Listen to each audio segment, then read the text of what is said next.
If you have not cast your ballot, you have 11 statewide propositions to weigh in on this year. Yeah, you have a little bit of light reading to do with your little pamphlet this year. 11 props, a lot to do some research on. So we're trying to tackle some of those issues for you, especially on television here, to make you more informed. Today we focus on gray wolves and their possible future in Colorado. KRDO News Channel 13's Hannah Knudsen takes us beyond the ballot. Hannah. That's right. Proposition 114 is all about the reintroduction and management of gray wolves in the state. I spoke with people for and against the measure to figure out what this proposition could mean for you.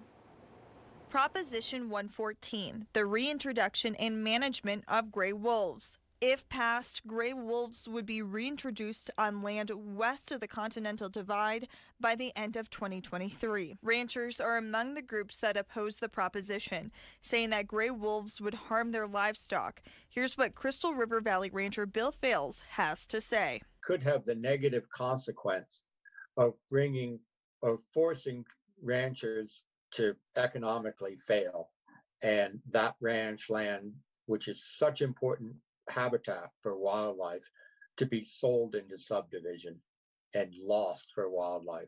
It's so critical for them.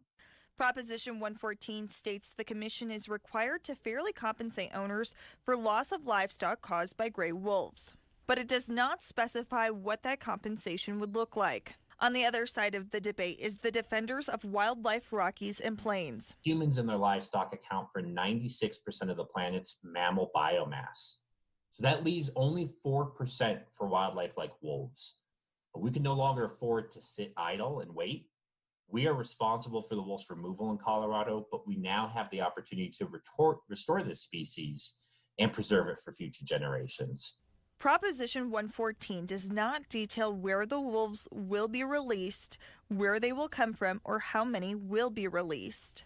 To recap, a vote yes on Proposition 114 means Colorado Parks and Wildlife would develop a plan to reintroduce and manage gray wolves. A vote no on Proposition 114 means Colorado will not be required to reintroduce gray wolves.